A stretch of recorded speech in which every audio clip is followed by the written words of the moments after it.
はじめまして、ベルイーグルです。今回は私の自作モデルを詰め込んだ、イマーシブビークルスモッドのコンテンツパック、GT クラフトを紹介していこうと思います。後ろにある車がこのコンテンツパックに収録されている車ですね。これらの車はこのコンテンツパックに収録されている車の一部ですので、これ以外にもいろんな車種を収録しています。今回は GT クラフトに収録されている車や機能をほんの少しですが紹介したいと思います。初めての解説動画ですので見づらい点があるかと思いますが、温かい目で見守ってくださると幸いです。では GT クラフトの簡単な解説からスタートしていきたいと思います。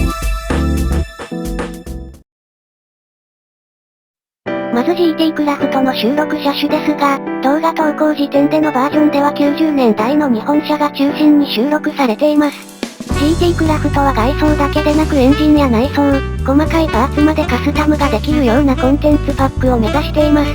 ただ、GT クラフト自体、まだリリースを開始してから数ヶ月も経ってないですし、リリースされているバージョンもアルファ版段階で不安定ですので、全ての機能が実装されるまでには、まだ時間がかかるかと思います。また、GT クラフトには全日本 GT 選手権やグループ A などに出場していた競技用車も3台だけですが収録しています。GT クラフトでは、通常の車だけでなく、このような競技用車も製作していく予定です。それでは、そろそろ車の紹介に行きたいと思います。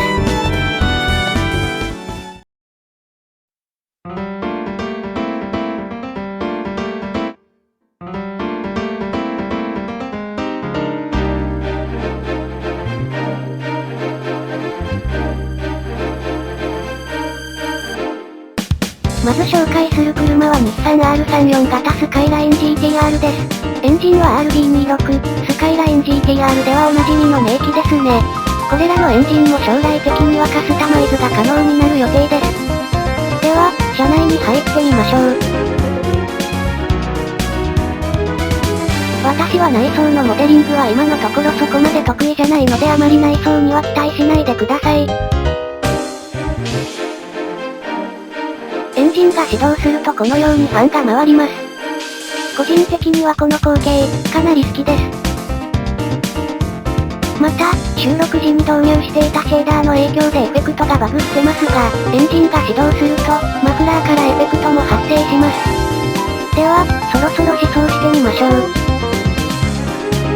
今回は走行中の車内を見やすくするためにシェーダーを無効にしています。このようにシフトレバーやペダル類など様々なパーツが稼働します。イマーシブビークルスはパーツの稼働範囲も細かく設定できるので本当にすごいです。今試走してて分かったかと思いますが、メーターもしっかり動きます。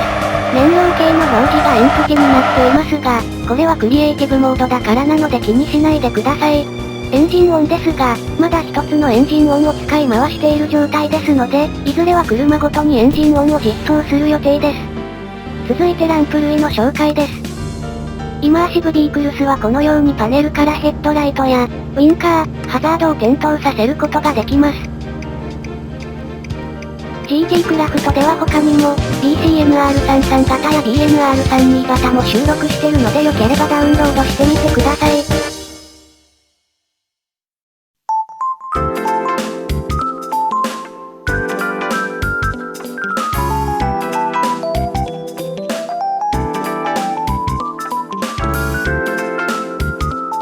続いて紹介する車はスバルインプレッサ、バージョン6です。エンジンは EJ20、EJ 型エンジンはスバルの一部車種で近年まで搭載されていた名機です。先ほど言い忘れていたのですが、GT クラフトのエンジンは完全再現ではないのでご容赦ください。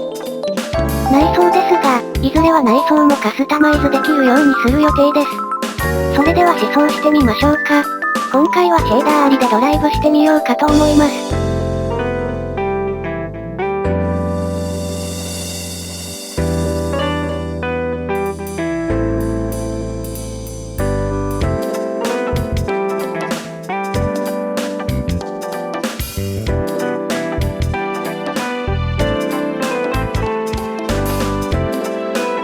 それでは最後に GT クラフトに収録されたカスタムカーを1台紹介しつつ機能紹介を少しだけしようと思います。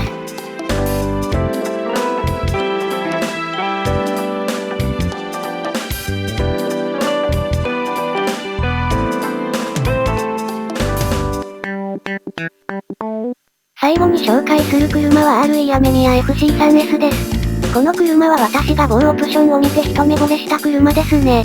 イマーシブビークルスの車やパーツはこのようにペイントガンを使うことで簡単に色を変えることができます。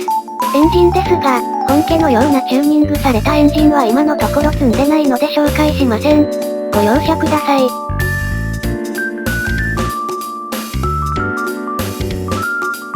また、GT クラフトではタイヤのカスタマイズが可能になっています。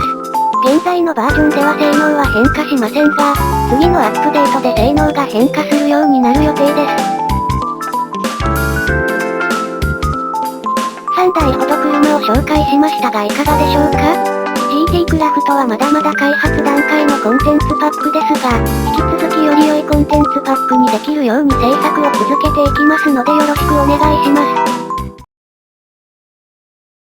それでは、最後にもう少しだけ機能紹介をしたいと思います。動画の序盤の方で細かいパーツまでカスタマイズできるようなコンテンツパックを目指していると言いましたが、実は最近リリースされた α1.1 プレ1というバージョンでは、GT クラフト最初のカスタマイズパーツとして、収録車種の一部に少しながらエアロパーツを実装しています。エアロパーツは手に持つと、このように緑の立方体のようなものが表示されるのでそれに向かって右クリックをすることで取り付けが可能です。また、レンチを持ちながら左クリックをすることでパーツを取り外すことができます。今作っているのは某漫画の FD ですね。完全再現ではないですが。